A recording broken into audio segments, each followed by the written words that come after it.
Welcome back to the Haunted Horrors podcast, where we review horror movies and horror franchises. I'm Mark, I'm Tawan. and today we're reviewing The Conjuring Last Rites, released in 2025.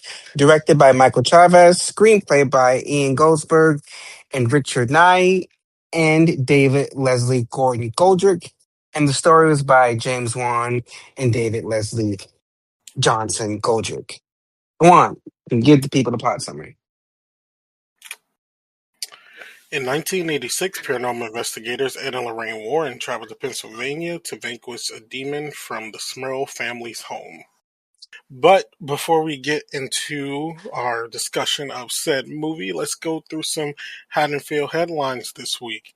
So, first up on the docket this week, we have The Strangers. So, we have not actually done these movies yet on Haddonfield Horrors, but a couple years ago, I believe, was when they first announced when these were dropping. But there was a reboot trilogy that started out last year, and with Rennie Harlan, who previously directed movies such as Nightmare on Elm Street 4, Dream Master, and also Deep Blue Sea. There was this idea of them doing a trilogy based on The Strangers that would probably go into the backstory and all of that stuff for the strangers. Things that Mark says he wants, but if he watched these movies, he would hate. Um, um, but yeah, so the whole thing of it was that they were going to shoot all these movies back to back, and they were going to release all of them last year. They were all supposed to release last year in one year, the whole trilogy, which as a concept sounds pretty cool. In actuality, they released one last year, and honestly, around this time last year, and they just now got to releasing the second one like a week ago. And the reason I bring it up is because the box office kind of suggests that like this is DOA. Now, The Strangers was never like a money driven franchise anyway, especially going off the first one. If we have all of them lined up here, the original Strangers movie released in 2008 had a box office of 20.9 million. Well, these are just opening weekends, not the full like run, but the opening weekend for The Strangers 2008 20.9 million. The sequel, The Strangers Pray at Night, which was released in 2018, 10.4 million. Strangers Chapter 1 last year, 11.8 million. The Strangers Chapter 2 released last week in 2025, 5.9 million. And it says it had an expected production budget of around 8.5 to 9 million. So it's possible it could like at least break even, but all the early reviews and such have pretty much not been good for this movie. And the whole thing that's been on like fans' minds is like why? Because this is really one of those things that no one was really asking for, at least in the way that they did it. I will say The Strangers Pray at Night, even though I personally did not like it, it's kind of had like a cult following. So if that got like a sequel, like off it, I Why could couldn't they see just that. make another like entry? Because the first two aren't connected in any way, are they? They aren't.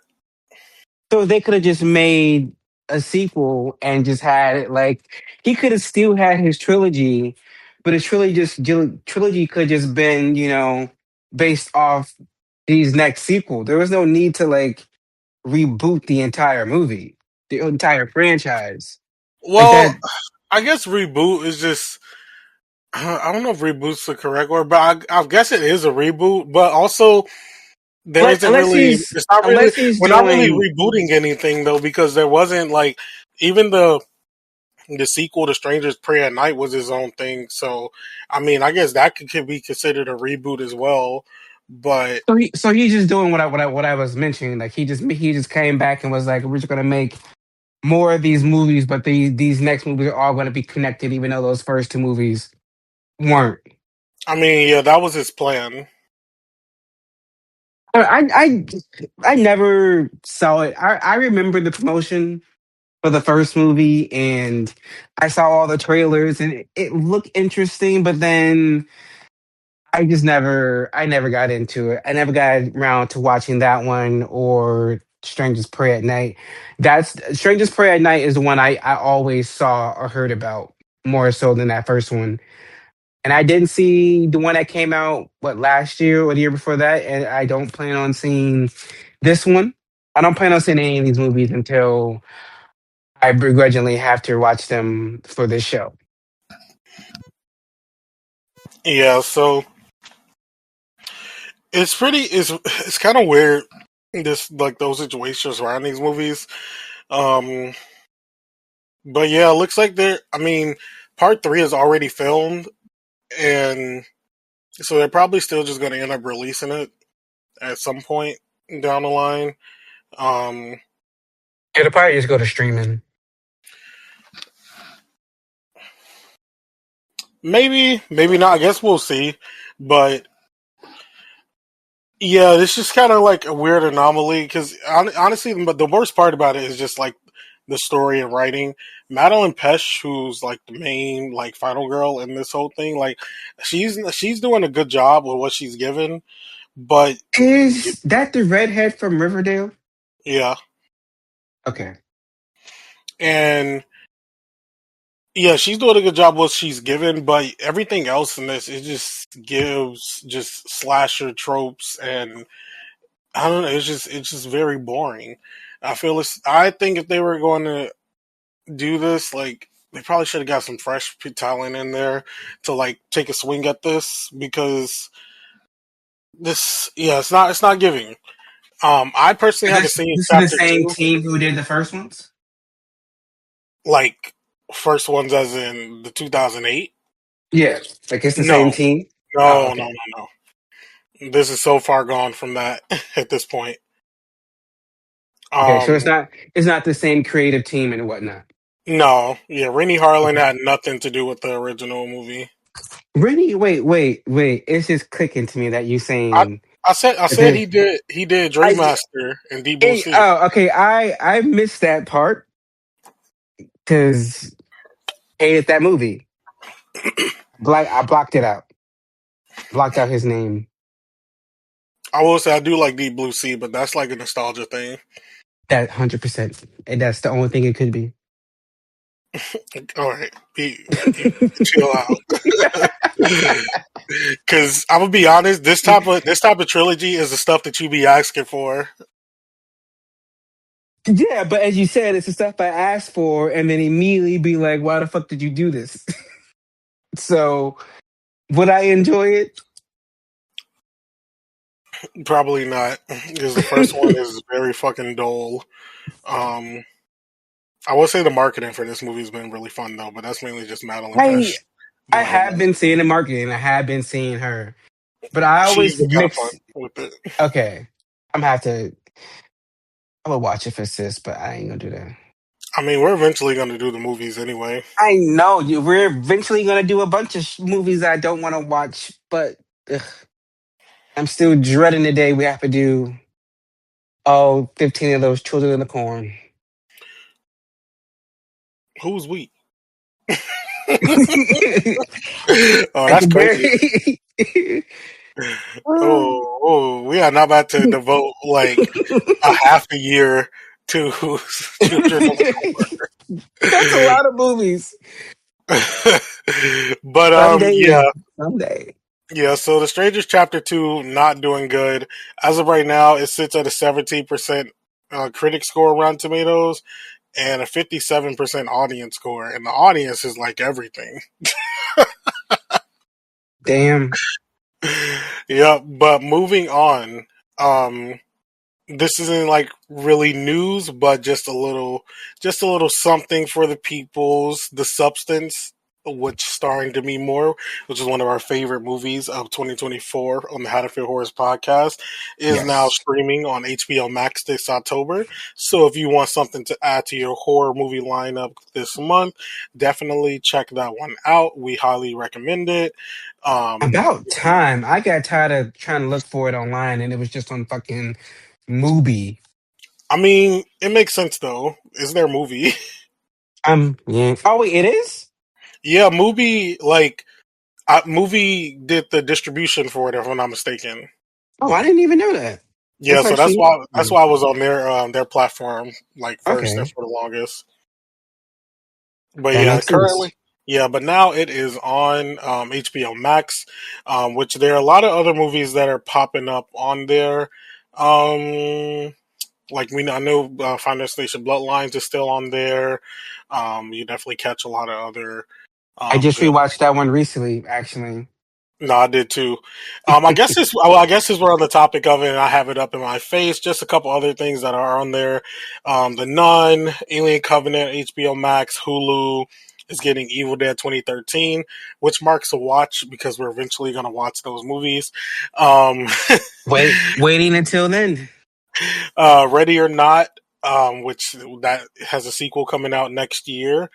The Monkey is also on Hulu. Thanksgiving from Eli Roth, which we reviewed in the past, is on Hulu, which will also be getting a sequel coming out next year.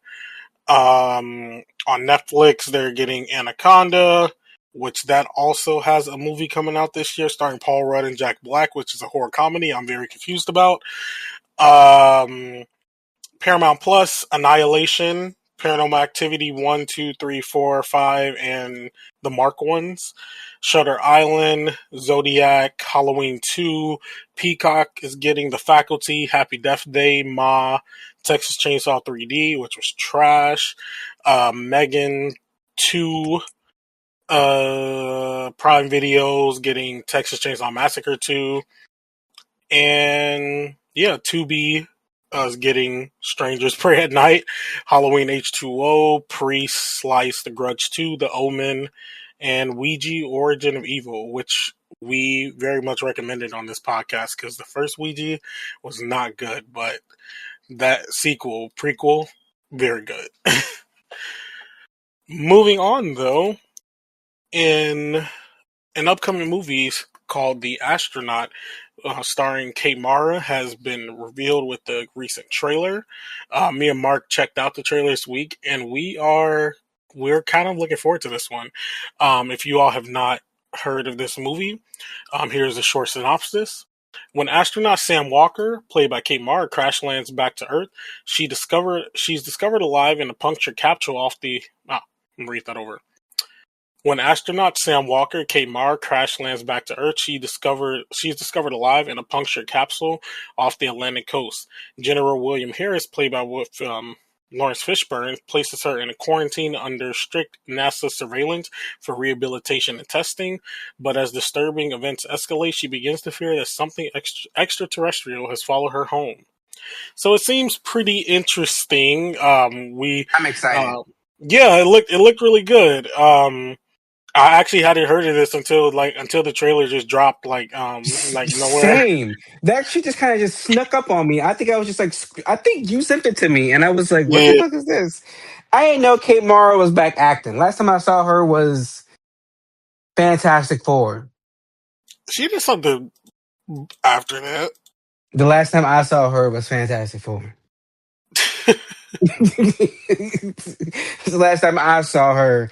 So you get Kate Mara and you get Lawrence Fishburne in a alien sci-fi horror thriller type thing. I'm locked in. Yeah, I think the last thing I saw her in was that TV show she did on I think it was FX. It What's was like a the mini teacher? series. The Yes, teacher? Okay, I yes, saw that. Okay, never mind then. I saw her in the teacher yeah. That was like only uh because Nick Robach was in there and 2020, he was fan. 2021 ish around that time. Yeah, it was definitely like during the COVID period because I remember watching it while it was happening.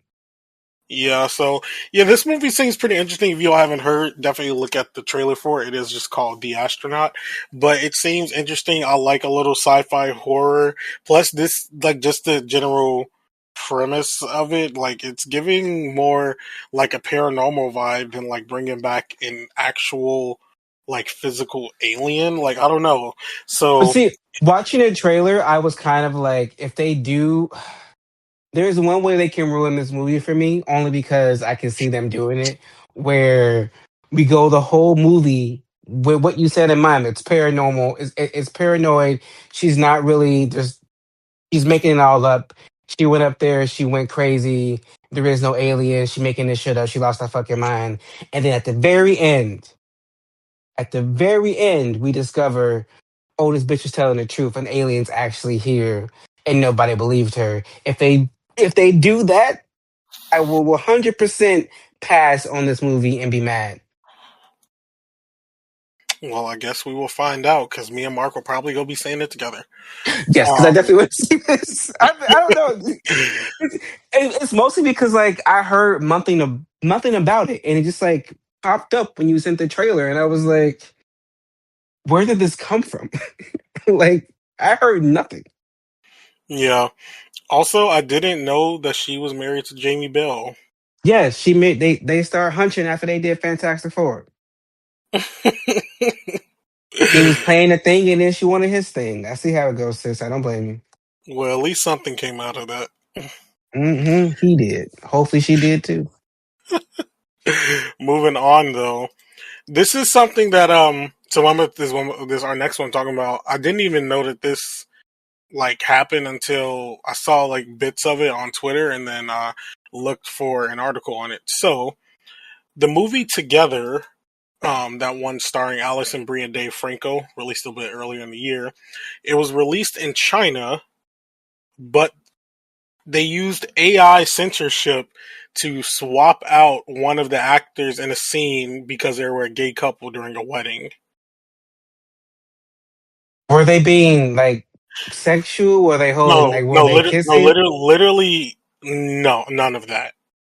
I don't know. Yeah, I don't think they kissed in that scene. If I'm not mistaken, they might have. But it's just crazy now that we're getting to the point where they're using the AI face swapping to literally remove an actor from a scene and replace him with an AI like woman to get rid of them for being a gay couple in the movie because That's Hollywood insane. bending over to China as they usually do. I mean, And China is a huge market. I mean, that's why Marvel couldn't have the original Taskmaster fucking costume. It still makes me mad. yeah, so I I really don't know even know what to think of this. Like, this is actually crazy. Like, this first instance of this that we've like seen so far. Like there we know, like, at least us as me. I would say me and Mark, and of course the other film goers, but people who are a little more in tune into like Hollywood and how things work, and especially when they send movies overseas, like how things are either swapped out or changed based on countries due to um just due to like their policies, Yeah, religions, and they're all that stuff. yeah, And in those cases they usually just like film alternative footage, or they cut around certain scenes because yeah, in is it Japan? No, I think it's China. It's China where you can't have skulls. Like you can't have skulls on like TV shows or movies. So if there's a movie here that has a skull on it or in it, it's removed when it gets to China because that's not allowed there. I think it's China. I forget. It's either I'm pretty sure it's China though. Skulls are can't be seen. Don't know yeah, why. But they shoot like and alternative scenes, or they use CGI, but using AI is wild. yeah. So that is something new right here. Is this one of those signed AI actresses? I can't say, and even though that's something that is not, that is an insane thing that I read recently about that Let Tilly let them thing. put that AI bitch in a horror movie. I'm burning the whole studio system down. And like, Hmm. and I guess like let's just give it a side tangent real quick.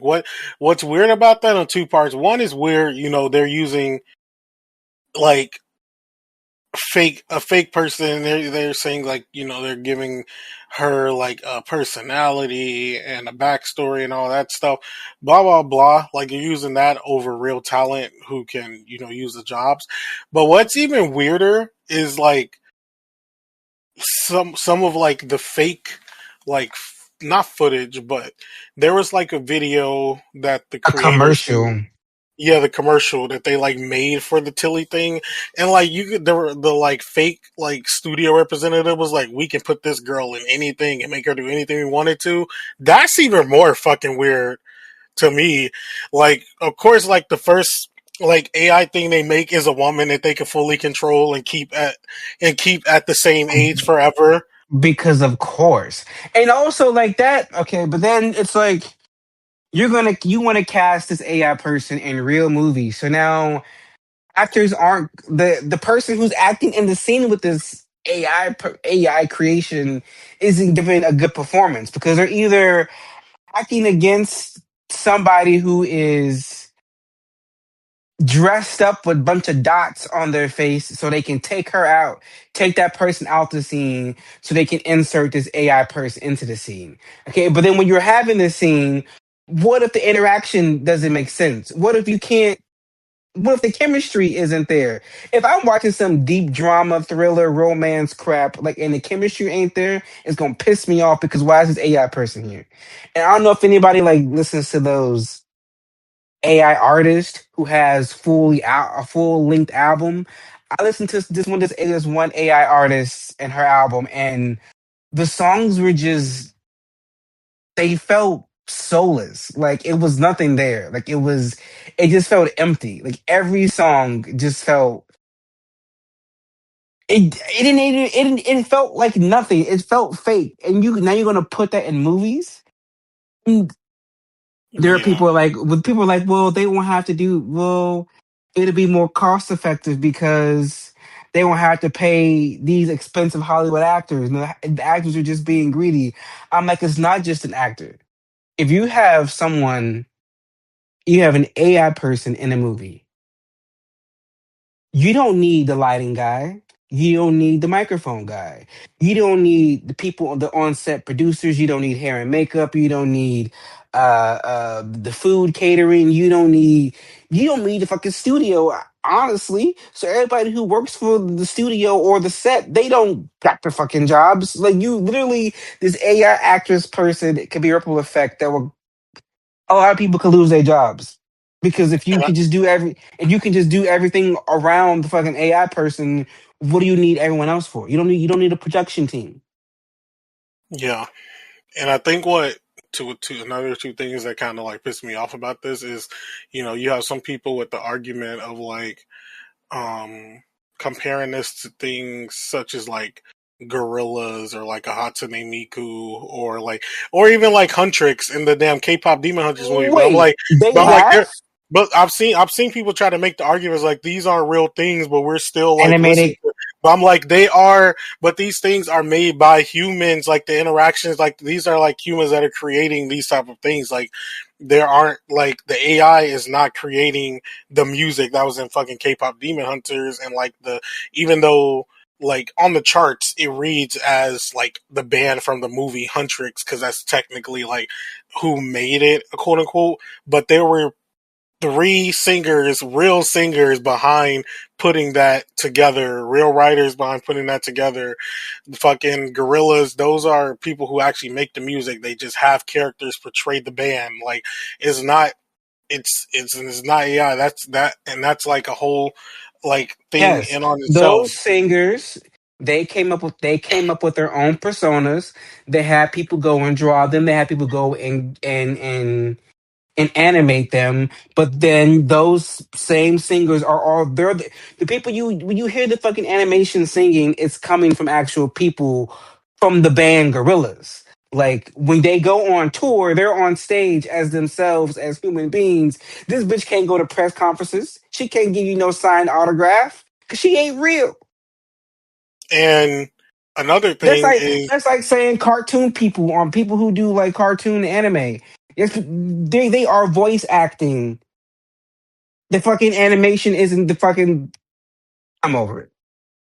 And another thing is what you were talking about, like when you just brought up like all the other parts of a movie, like all of the parts of like filming and all that. They're trying to do all this, but still not paying the VFX artists what they do. Like they really be undercutting the Still fuck out of overworking the him. VFX artists. Yeah, overworking them and all this shit. And now they're gonna probably try to put more on them with this AI shit, which I think a lot of the VFX studios have like can not even entertain it, like doing that, which I don't think they can anyway because they're under certain unions, and I think in their union contracts they put that they wouldn't be you not like at least using AI and like that sense of like replacing actors and things of that matter. Like I'm sure there are probably AI processes like that they probably do for certain things that are like a technological sense that I can get behind, but as using it as like the actual art, no, I don't think that's what they're doing. But they don't want to pay them either. So we're we're going I feel like every sector with AI like is not doing good. Like I won't say not doing good, but they're not giving where I'm looking for.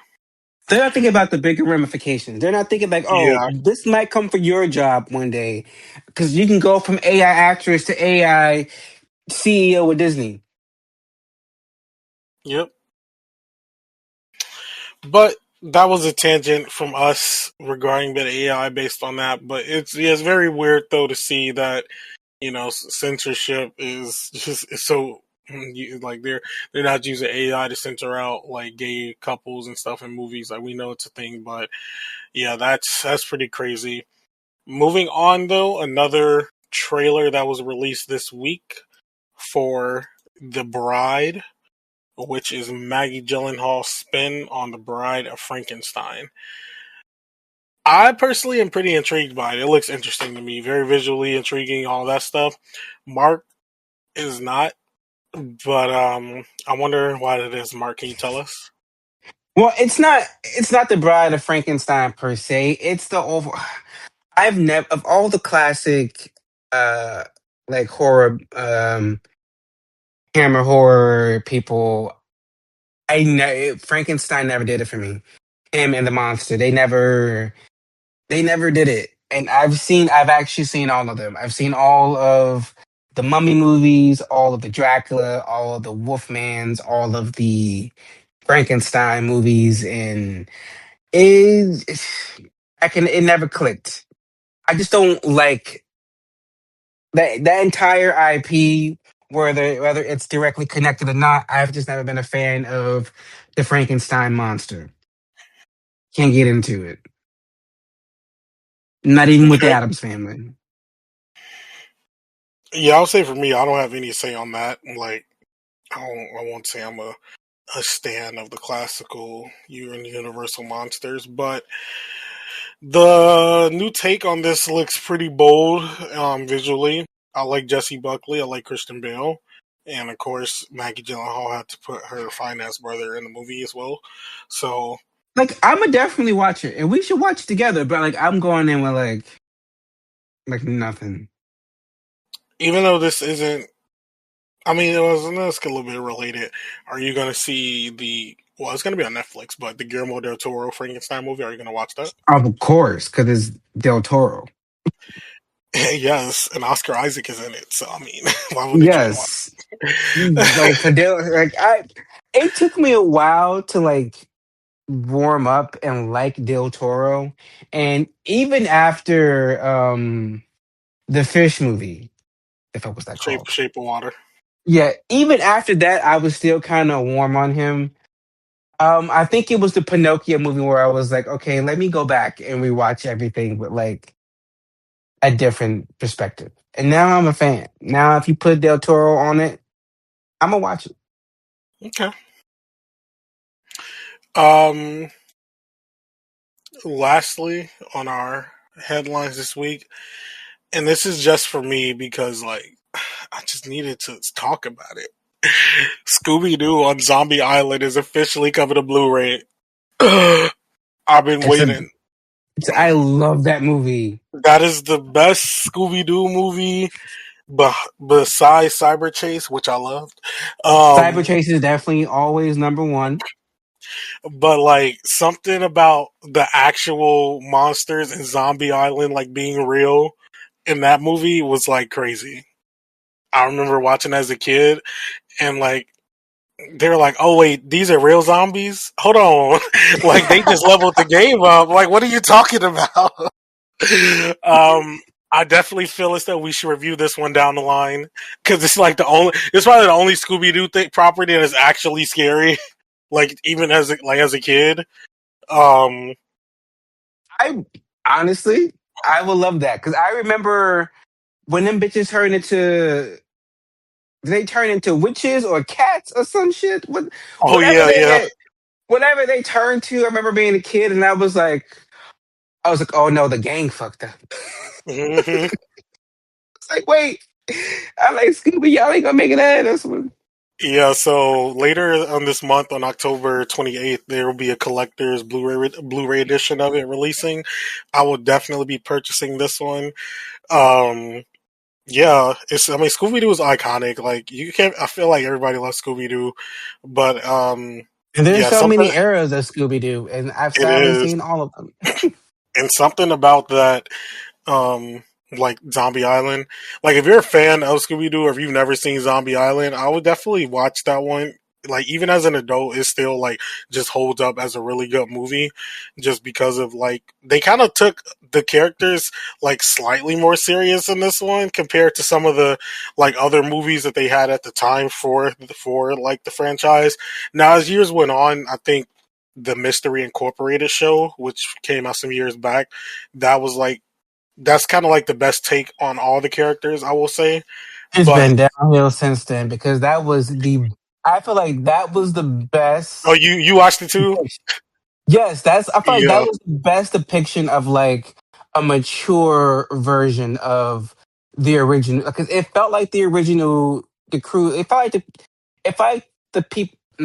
They felt like themselves from the original show, Hmm. but like mature, like mature because they've always been teenagers. Yeah. They were just mature and like it being episodic and having like An season actual long plot line. mystery. Yeah. Yeah, like and I feel like how Cartoon Network was stupid. They should have kept that going because everything they've done after that has flopped. Well, maybe in the Obviously, we future love we Scooby will. Doo over here. Yeah, we might have to pull on a Scooby Doo retrospective. We don't got to go through everything. Maybe just like we could probably do like multiple of their movies in like, one episode. Mm-hmm. But yeah, Cyber Scooby Chase Doo. and Zombie Hell Island. yeah. But yeah, Scooby Doo, iconic. But yes, that will be on Blu-ray, and I'm excited to purchase. But that wraps up our Haddonfield headlines this week, and I will kick it back over to Mark for The Conjuring: Last Rites.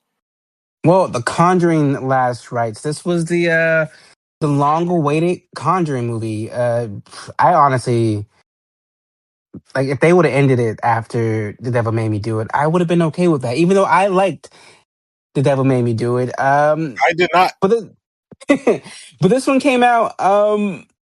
I wasn't jumping for joy to go see it. I've been kind of lukewarm on the Conjuring movies. Like I'm probably the outlier because I like the main line Conjuring movies, but for me, I started to hate the movies because of all the spinoffs. I just felt like it just became too much, too convoluted. I only really wanted to see Vera Farmiga, but now I got to watch Annabelle to see her. It became too much and overbloated, and I kind of, eh.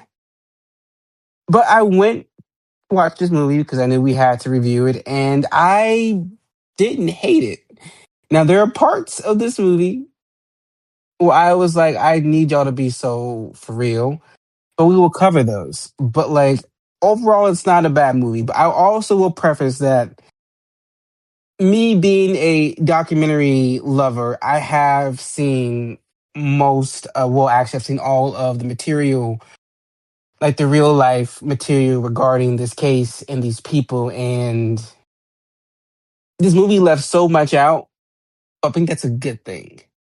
What about you, Tawan? What are your thoughts on the last rites? Yeah, so coming into the Conjuring last rites, only thing I was hoping for was just I was just hoping it would be good. Like I wasn't thinking of anything else. I was just like I just hope the movie is good and they give them a good little send off here because the last couple of movies in the Conjuring universe have not really been my cup of tea. Um, I just really didn't care for like Michael Chavez and how he's been directing these movies, and also like the fact that I feel like they just been giving him they just gave him everything after La Llorona, which was not even a good movie. So because Michael Chavez, the guy who directed this one, Conjuring Last Rites, he also did The Nun 2 and the Conjuring Devil Made Me Do It. So pretty much everything since La Llorona has been him. There's been no other directors.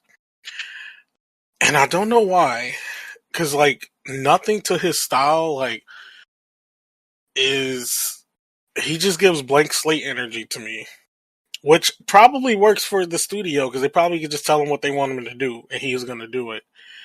But I digress on that, and he gave us a good like send off to these characters. Um, I will say though, like I get because we are following up with the rest of the movies, we have to tie it into, you know, Ed's like medical stuff, and you know, now they wanted to kind of bring in Judy, which really just felt more like a we're gonna bring in Judy so that maybe her and what's the name can take over for the franchise, because we do know the Conjuring is getting a TV show. We don't know in what like how that's gonna work. Obviously, um, Patrick Wilson and Vera Farmiga probably won't be a part of that show, but we don't know like what format it's going to be in, who's starring in it, none of that. It's just being worked on. But it was kind of giving they want Judy to pass the torch over to Judy, to kind of let her do her thing with like her boyfriend who was or now husband who was in the movie, and I don't know if I like that. Like it was good. Like I would say it was good for the movie, but I don't know if I really like that. I feel like The Conjuring works best when Ed and Lorraine get in there early and they can, you know, assess the situation. Kind of like the first movie. Um, they got in pretty early on. They were sort of like they felt like like ghost detectives, like they were building a case and everything on who it is, like what to do, how to help, all that stuff. But the Smurl portion of it just felt like we needed to have it in the background so that the rest of the story could play out. Um, yeah, it just really didn't feel. Um, it felt like it felt like two different movies were happening. I guess that's the best way I could put it. It felt like two different. It felt like they had Ed and Lorraine running around doing shit, while also It okay. felt It like felt the real like Conjuring shit was happening at the Smurl house, and then we yeah, had a family drama happening. we had a pass the torch happening with Ed and Lorraine and Judy and their future son-in-law, while meanwhile on the other side of fucking whatever the hell, the swirls are getting their ass kicked by the ghost. Yeah, because I don't. I mean, I wasn't keeping track of when it happened, but they really didn't get to their house until like damn near the third act of the movie. Like, and shit and like shit started happening there, and they were able to exercise like the demon or like demons or whatnot. And yeah, it just felt very out of it. Like I'm be honest, I probably would have liked it better if they just let the Smurl, because I will say the sections with the Smurl house, like with the family when they were like being messed with or toyed around with by the demons or entities or whatever, there were some really good fucking sequences in there, in those scenes. But once it kicked back to Ed and Lorraine and it was like, oh yeah, we're watching a Conjuring movie. I felt like that like they could have just did something else. Like I feel like a different story was needed, or like they could, if you subtract all that stuff out with the Smurls, like that could have been its own thing. To be quite honest, like on some Amityville type shit, like it could have just been its own movie about like the Smurl family hauntings. But Ed and Lorraine being a part of it and like it being a Conjuring movie, it just felt a little disconjointed, and I think that's like what it comes down to for me. Yeah, it felt like two movies competing for airtime, and I because of that I wasn't invested in either. Like they both felt like they were both fighting for my attention, and then they tried to come together at the end, and I was just like, "You've been separate all this time. Like, why? Why are we trying to converge now?"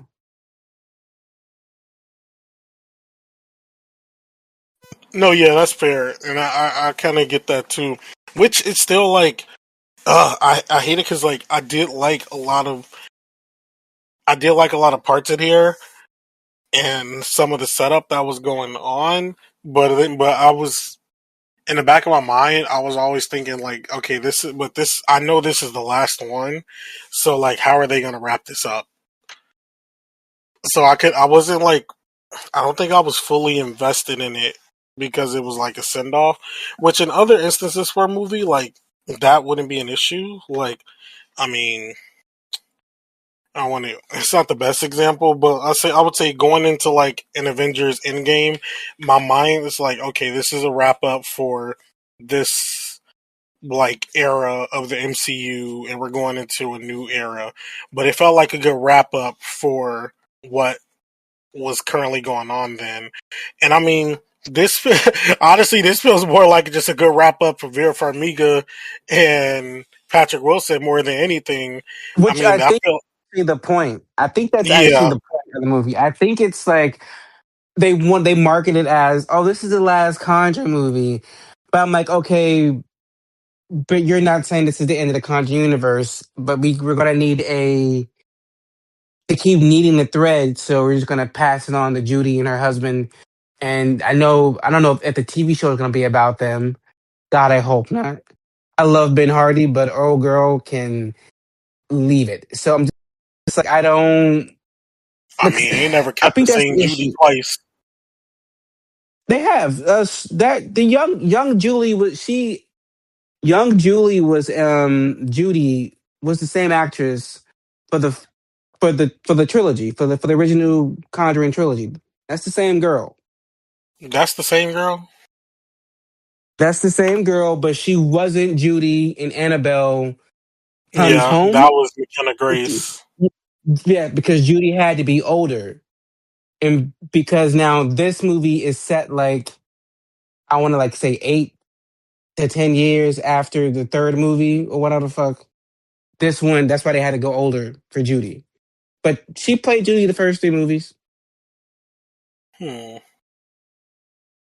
But like, Hmm. Did she? but yeah, she did. Okay. But like, yeah, I feel like that's the disconnect. I feel like you're showing that you're trying to wrap this up. Yeah, okay, here I'm taking it back.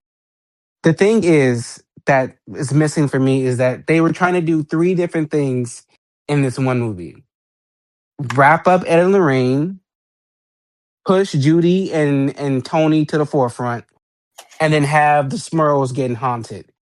And I felt like all three of those things were battling against each other, and I at some point didn't care about either. Yeah. Huh. It's hard because like I will say though, even with everything that was just mentioned here, I still do like it more than The Devil Made Me Do It. It's just something about that movie that was just not, that movie just did not do it for me at all. I didn't like the whole like them using that one case of of the trial. The only good thing about that movie was the opening sequence in Exorcism. That shit was intense. It was really good, and I felt that and it sucks that it was at the beginning because it went downhill from there. But Mm. yeah, I would say those are my immediate thoughts about this one, though. Well, let's move on to some standout moments, standout scenes, good ones, bad ones, and different. I'm just gonna kick it off with that mirror scene with Judy. I didn't care. I wasn't interested. I Oh, you're talking about she was trying because on the I dress? yeah, because my whole thing was you can jump through mirrors and shit. But it took you this long to come get this girl who you've been trying to get since before she was born. And speaking of that, going back to that whole scene where she, the baby, Judy was dead. Like she lost the baby and then she prayed to God and then she got the baby back. And Well, so I the thought the demon consequences got for put that, in her body. that would have been better. I That would thought have that's been what better. happened. Yo, I thought that's what happened. No. No. Like, I thought that's what happened at first, like, when I was watching it. Like, I thought it was going to be some shit like Judy, like, because she was like, the demon was like there, it went in Judy's body and brought her back. If this wasn't based Oh on real my. people, I would have done that. And I think that's what the issue is. Like the issue is like they want us to believe this, but we know, but these are real people involved, and we know I know that Judy made it because she old as fuck right now. So like I Yeah. can't get too invested in like, oh, is she gonna make it or not? But it's like you pray for God to rescue the baby. You got the baby back, and so the mirror demon was the consequences for that. Like there are consequences for God giving you a miracle, and then my baby might be kidnapped by some crazy demon mirror something another. There were some scenes in here that I did like. Um, I will say, like, just as a chill sequence, I did like the whole little sequence of Ed's party and, like, seeing little bits and snippets of people who were, like, in some of the other movies, like that one police detective guy who was in the first movie when he was talking to, Tony and showing him where he got bit by the mom from the first one when she jumped on his neck. Um, like I will say the continuity that they were showing with some of that stuff was like pretty. It was pretty fun. Um, that scene that Mark mentioned where Judy was like in the room with the mirrors, like it's kind of one of those that like you can meet. I mean, obviously they showed in the trailers, but even if you're just like an avid watcher of movies, like it's you could tell it's like gonna be something. Like you could just tell it's given like a setup for a little like a little set piece there. And but yeah, what it doesn't give a good payout. Like I feel like the payout for it wasn't that good. Um,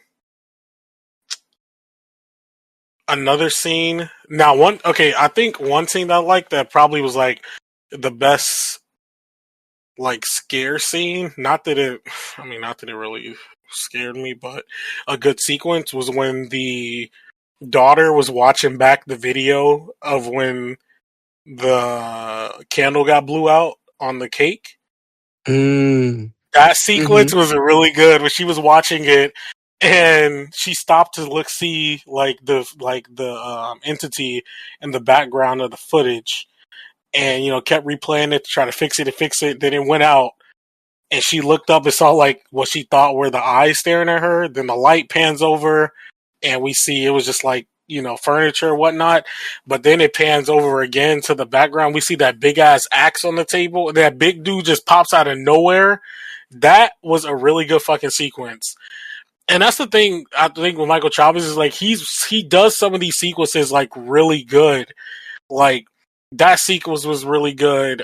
In this one, not in this movie, but like that opening sequence in The Conjuring, Devil Made Me Do It, or the telephone. I think it was like the telephone book sequence in The Nun, where like all the papers were disappearing, and so it showed the outline of her.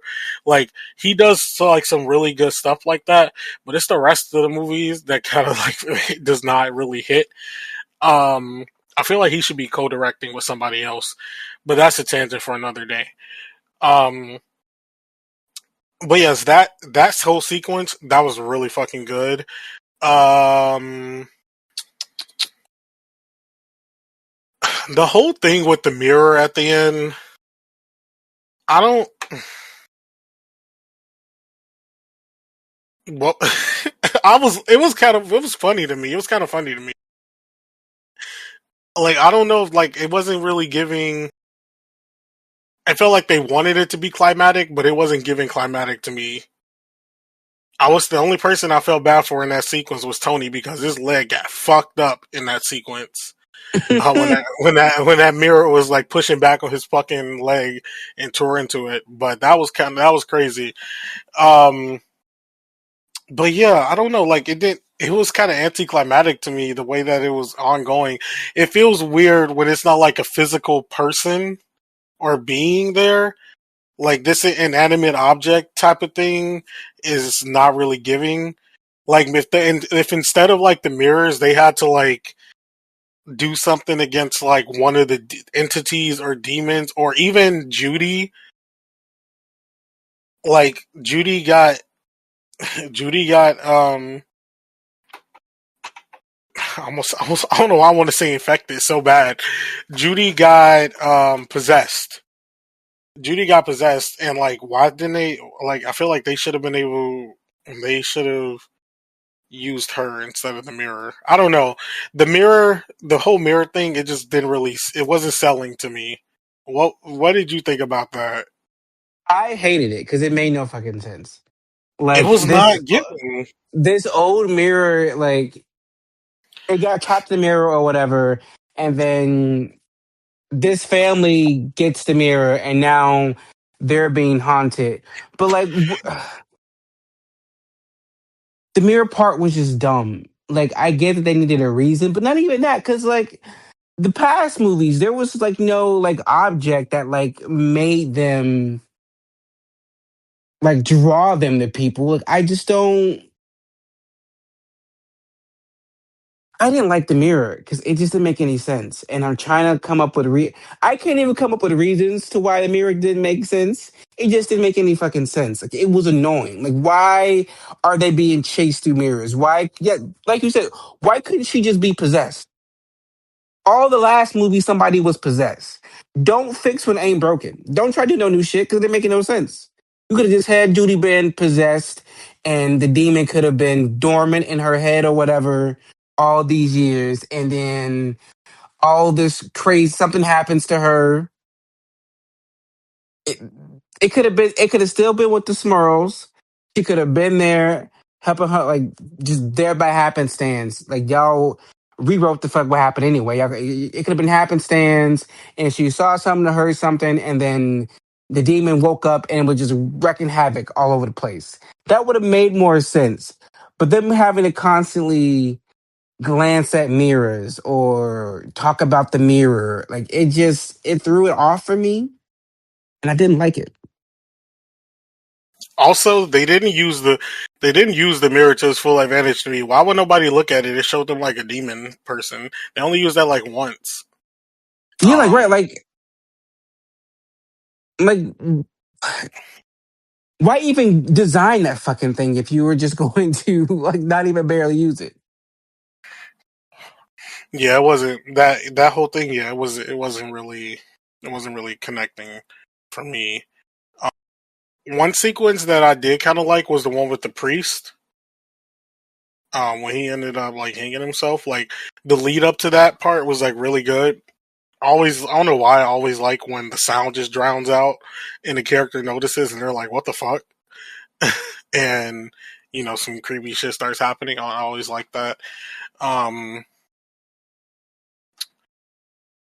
there was Oh, the fucking big ass Annabelle doll. That was so.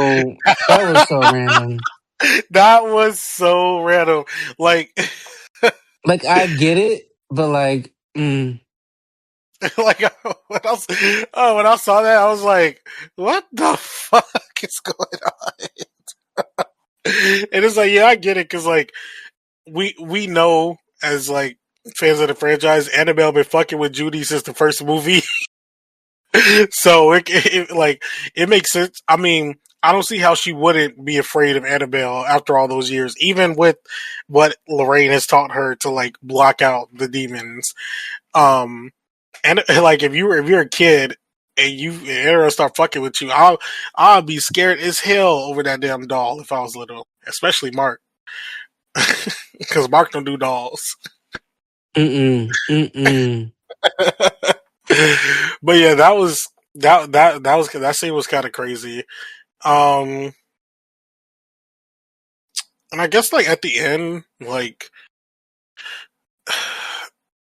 it was just it was clean. It was just cleaned up really a little too quickly. The way that it all happened, like don't block the demons. Like embrace yourself and push them back or push them out. Like you know, it's fine though. It does what it needs to.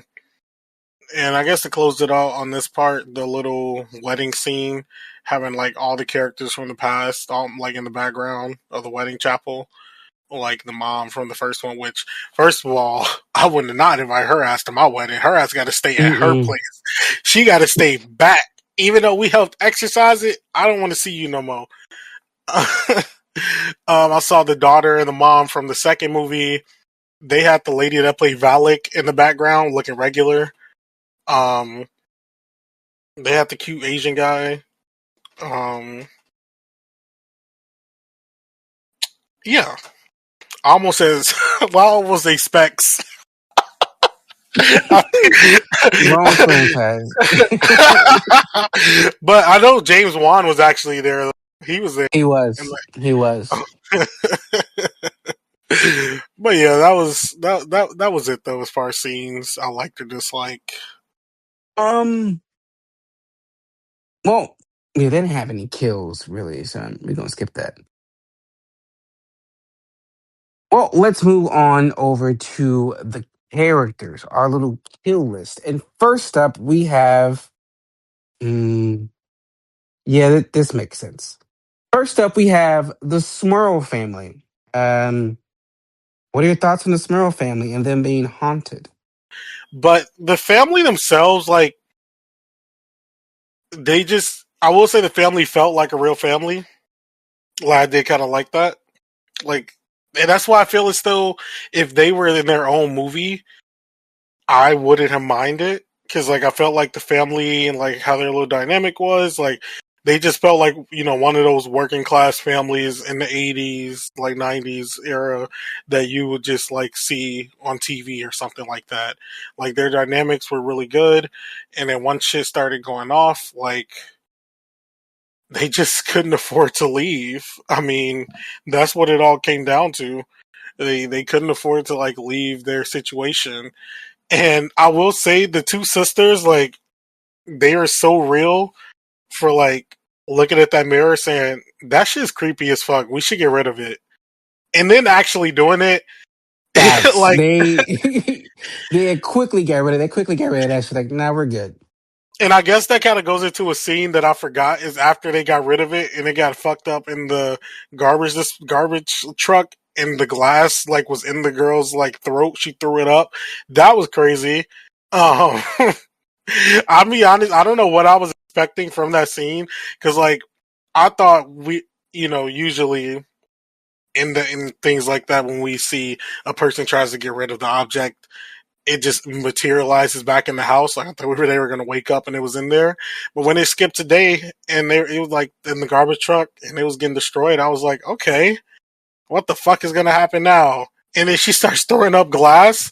That was pretty crazy. Um, I mean, the dad was kind of being a typical dad in these movies, unfortunately. it's always the dad that's not believing the shit, just like the first Conjuring. He wasn't believing the shit until he saw it himself. Like we're not crazy. We saw some shit. Um, and of course, some shit had to happen for him to start believing and immediately be on that. But yeah, I think the family was pretty good. They were casted pretty well. They felt like a real family. I like the little like dynamics and stuff they had. So yeah, I wasn't connected or invested in this story. They just didn't do anything for me. They weren't focused on enough. We didn't get to know about them enough. The parts that I do know about the family and the haunting, they cut them out the movie. Some of the best parts. So yeah, I have nothing on the Smurl family. I do want to move on to Tony. I feel like and Tony was just like I got his purpose. I really did. He was just there for the setup. He's supposed to be the new Ed. We're passing the torch to Tony. You know, I get all that. Um, but I just wasn't. I love Ben Hardy. I've been a fan of his since his soap opera days, back when he did EastEnders. It's a British soap opera. It's really good. It's one of the most popular ones, and I that's the reason I saw him in X-Men and I saw him in Unicorns. I love Ben Hardy, but I don't know. I didn't I know Tony is a real person. Him and Judy are actually married, but if they just kept this character and this whole subplot out of the movie, I would have been fine with that. I didn't need I didn't need Tony. And which is sad to say because if they continue with having Tony and Judy lead the franchise going forward, I'm more drawn into him than her because he was a stronger actor. I didn't mind Tony's character. I could tell at first that that was Ben Hardy, but then I was like, "Is that Ben Hardy?" And then I had to look it up afterwards. I was like, "Okay, yeah, that's him." um, but yeah, he was a good like outsider, like coming into everything type of character. But he assim- I feel like he assimilated quicker than I would have. Not even saying I would have been in this situation, but he assimilated to the situation and the type of shit that was going on real quick. But I think he worked in like a sense of just someone else like joining in from the outside. But while he was a good character, while he was a good character, there wasn't much else going on with him outside of just being Judy's boyfriend who helps out. I mean, that works here, so I don't have like it's not like a bad thing either. It's just how the character was written. So I think like Tony was like he was fine in the sense like that he was just there to be Judy's love interest and introduce that actual part of like real life lore for that character at the point in time. So I mean, I'm not mad at it, and he does come into play towards the end.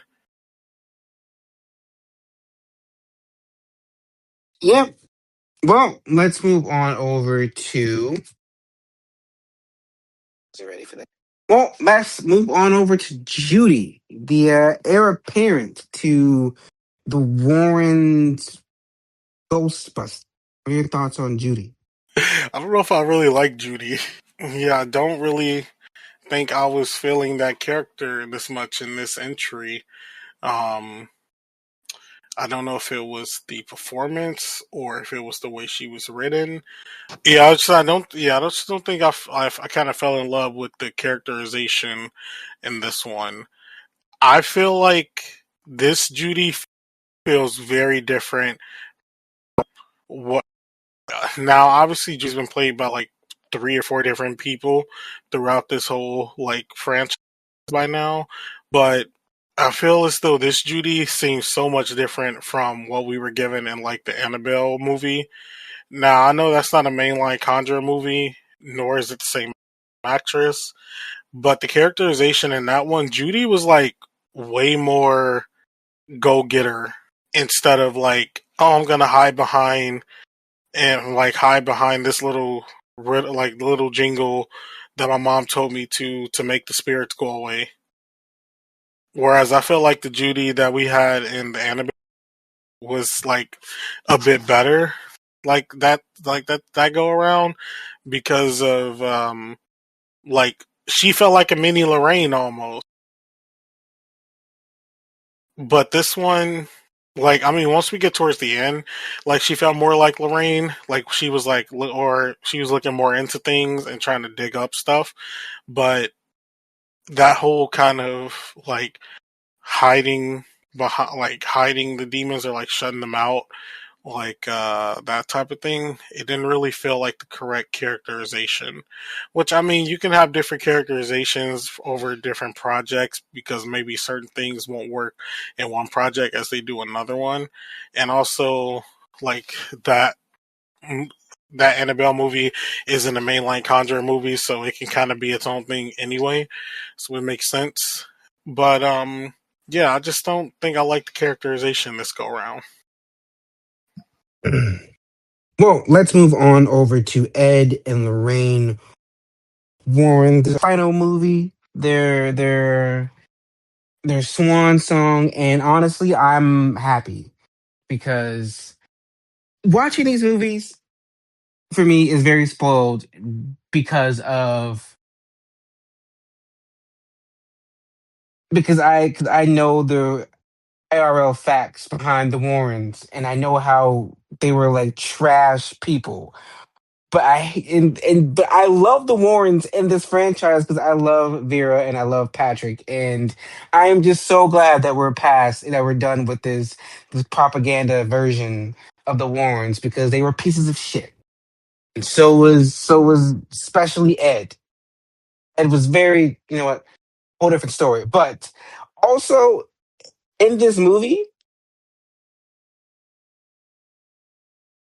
they were actually both pieces of shit in this movie because Ed's like, no, you can't marry my daughter. You need to be with a strong man. I don't give you permission. And then you have Lorraine like, don't use your powers, just ignore them, ignore them. I want you to be this, I want you to be that. Like, can y'all leave this girl alone? Can y'all just let her do her? Y'all fucking y'all don't even know that girl. The last time we saw them with Judy, she was getting beat up by Annabelle. We didn't see Judy. We didn't see Judy in one and two. We barely saw her in three. But now y'all all, oh, Judy, Judy, no, Judy, please, like, just leave that girl alone. And all of these, girl, you had God bring back your baby, and you got the second sight or the third sight or some shit, and you couldn't see but that shit was gonna end bad for you, but the demons was gonna come. What's the point of your gift then if you can't put two and two together? And then and then And then it's just this movie was making me mad because it was pissing me off the whole entire time. You get to Ed, you've been dying since the second movie.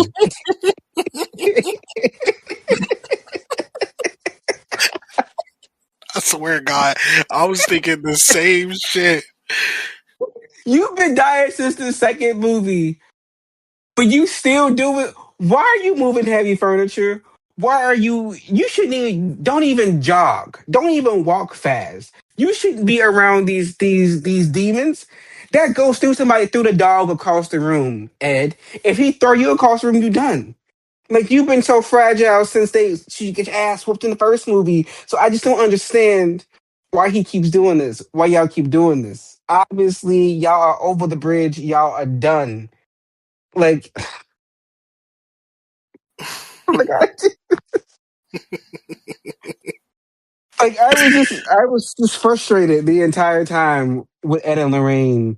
It's crazy because I was frustrated about Ed and Lorraine. I was indifferent about Judy and Tony. I didn't give a fuck about the Smurls. And the movie is about the Smurls. So, what are your thoughts on Ellen Lorraine? I'm sorry, you're really funny there. But I think, like kind of how I mentioned with Judy, I think it comes down to characterization. This is the fourth movie we've been with specifically with these two, and what was I'm trying to think like what was gained here with these two. Hmm? Like I understand. No, I was saying like what I'm trying to think like what was. I don't think there was like anything gained here with these two in this last outing for them. Like there wasn't. The only thing gained here is that they aren't fighting anything and like fighting entities or nothing anymore. I mean, we knew Ed wasn't gonna die in this movie because he was still alive, like in this timeline. So we knew he wasn't gonna die. So like that whole thing was kind of like a moot point throughout it. I think Um, we gained that Judy and Tony can take over the mantle. I guess that was kind of like the only thing, but yeah, like Ed and Lorraine, like they weren't, they weren't sufficient. They didn't feel that sufficient. Yeah, they just didn't feel that sufficient in this one. But I would say that's just like the characterization, the actor part, like Vera Farmiga, Patrick Wilson. I mean, I don't have any notes for them. They've done good in all these movies. It just really comes down to some of the characterization and the way they portray them. I just, it just doesn't really pick. Okay, yeah, it just doesn't really. Hmm. Yeah, it doesn't really get leave it in a good place for me. I don't know. Yeah, I don't know. I don't think I really like the characterizations they had along in this one. They Um, were, they felt like it side just seemed, characters. they did. When it was supposed to be their passing of the torch movie, you actually had to be present to pass the fucking torch, or else it doesn't matter. Like in this movie, it did not matter. Like the best part Ed and Lorraine had this movie was the ending part when they were on their little bike ride out. They looked really good there. They could have Um, kept that. but like but like everything else though, yeah, it was not really giving. I just wish that we just would have honestly wish that we just would have went back to the basics and had them come in around the second act with the Smurls and figure out things like the first movie. But then I could just go watch the first movie and it wouldn't be a need for this Yes. one. So here we are. We're at the end of our character list, and we're bringing it to the end. We're talking about this movie's demon. Do you have any thoughts on the. I Did we don't. ever get a name? We don't. We didn't even get a name. This go round, like They didn't even care. they just felt like they were like we need ops, so give Ed and Lorraine some ops. Tying in the Smurls, this just felt like we need a supernatural case in the background so we can have this whole sentimental passing of the torch film with Ed and Lorraine and Judy and Tony, and we'll just have the Smurls getting their asses hunted in the background, and ever so lightly just go peek in on them. Because if you remove the Smurl, they could literally just remove the Smurls and just had the Mirror Demon stalking Ed, Lorraine, and just stalking the Warrens. They could have just had them stalking him through any mirror. Yes, like this movie could have just been the demon stalking the Warrens. We did not need the Smurls. It could have just been that. What's that movie? I forget. Well, I know the movie. I'm forgetting the actor. It could have just been that movie Mirrors. Oh yes, yes, yes. Like we didn't. The demon was insequential. So was the Smurl family. They were not needed. For this could have been any like you watched. The Conjuring 2, and you have Valak. You need Valak. Like that was an important character, so important. They got two fucking movies with Valak. Side of The Conjuring. Annabelle wasn't central, but she was important, and she got two movies out of that. I don't know who the demon was, and Devil Made Me Do It, but they gave us a name, and the demon did some shit. Cause like what? Besides, like, It wasn't I even don't a even. demon though. Wasn't it like a witch? It was somebody, but at least we It knew was who like they a was. witch who was like causing it, I think. Cause all I got from about this demon is that it's crazy because it literally goes that God saved Judy, and then this demon was just the balancing act, also sent by God? Question mark. Because what the fuck was going on? Why was he hunting Judy? Mm-hmm. Like, it very much gives. It very much gives. Okay, I bring your daughter back, but also here's a demon to torture her for the rest of her life because. Now, I'm not that religious, but I don't think God is that cruel. So I don't understand what's going on. But that's all we have. Because now Tawan's gonna give us the behind the scenes info and facts. So, The Conjuring Last Rites had a budget of around 55 million, and it brought in. It's currently sitting at a box office of 437 million at the time of recording. The movie is still in theaters. And some interesting facts: the film received mixed reviews from critics and has grossed 421.1 million worldwide, becoming the highest-grossing film in the franchise. Filming was scheduled to take place in London between September 10th and October 10th of 2024. Based on the Smurl haunting, the film's plot is inspired by the alleged paranormal activity experienced by the Smurl family in Pennsylvania. They claim that their house was plagued by demons, strange smells, violent attacks, noises, etc. A lot of points left out of the movie.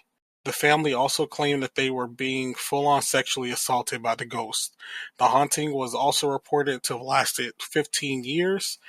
And while the movie compresses the real Smurl haunting, which spanned over a decade, into a shorter timeline, the film also provides a more conclusive and dramatic ending compared to the real Smurl haunting, which concluded with the family moving away. Some critics' reactions. The film currently sits at a 59% on Rotten Tomatoes. Forbes said The Conjuring Last Rites is a fitting title for this final supernatural adventure with Ed and Lorraine Warren. Audiences recoiled from the pair's last outing in The Conjuring Devil Made Me Do It, like demons faced with a crucifix. As a result, no one can be blamed for approaching this latest entry in the multi-billion-dollar franchise with reticence. From Deadline, in a series that is admirably, why can't I say admirably? From Deadline, in a series that is admirably earnest, Last Rites easily takes the cake as the most wholesome chapter of the bunch. His insistence on God and faith teetering on a religious propaganda, but the approach is undoubtedly effective with a climax that is as scary as it is emotionally resonant. In a way that has not always been true of The Conjuring, many of the film's scariest moments are tied seamlessly to the emotional stakes of the characters. A scene in which Judy is being pursued by a ghost presence as she tries on a wedding dress in front of an infinity mirror amongst the franchise's most breathtaking scares. And let's just say that there's another exquisitely jarring scene with a recurring character later in the film that is masterful manipulation. Well, enough about them. What about us? Tawan, do we cash? The Conjuring Last Rites. For me, it is. It's a pass. Is it better than The Devil Made Me Do It? Yes. Is this a good movie overall? No. Like, it's disjointed. Like I said, there feels like there's three different plots going on, and they came together at some point. And when they did, it was clunky. It was mess. I feel like if you remove the whole Smurl family, the movie could be better. I feel like if you remove the Mirror Demon, it could be better. It would 100% be better if you remove Judy and Tony. Like we barely had her in the first three movies. Why did we need her in this one? And I just feel like this movie was trying to do too much, was trying to set up the next generation of Warren ghost busting, and it failed to do all three. So it's a pass for me. But what about you, Tuan? You catch your pass. Yeah, I think I'll probably pass on this entry. Like, if I was, just showing someone through all the movies, of course, I would include this in there. But I don't think I'll be coming back to this like entry compared to the others. Um, I believe compare it like as of, I believe out of like all mainline Conjuring movies, the only ones that I've come back to now have just been the first and the second one because I didn't like Devil Made Me Do It, and I think I feel the same for this one. Like if it was good as like a send off and everything, but some of the characterizations didn't really stick to me. It felt a little disjointed, and yeah, I don't know that like I just Michael Chavez is just not a good fit in this franchise for me, and I just want to know what he's done to like do the past four movies in this franchise. And that is all.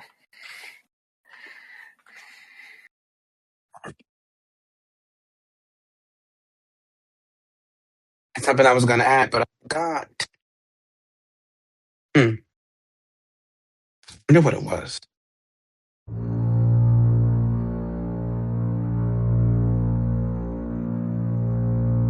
I had a point I wanted to make.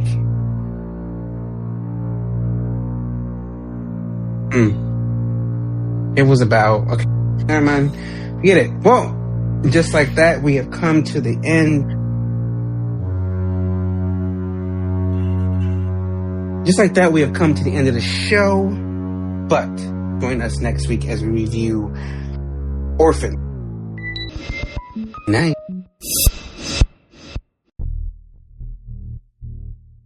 If you like this episode, please be sure to check out some from the Haddonfield Horror Cemetery, where we've covered big franchises such as Friday the 13th, Halloween, and Saw, or one-off reviews like The Blackening or Hereditary. You can follow Haddonfield Horrors on Instagram and TikTok, where the host posts updates and mini reviews. Full episodes are available on several podcasting platforms, including Spotify, as well as YouTube. If you're listening to us on YouTube, please be sure to like and subscribe. The Haddonfield Horrors podcast is produced by Mark Smart, Tawan Griffin, and Elian Cordova, themed by Lethal Injection, and edited by Mark Smart. The Haddonfield Horror Podcast is a letter to media production. Should we do an intro?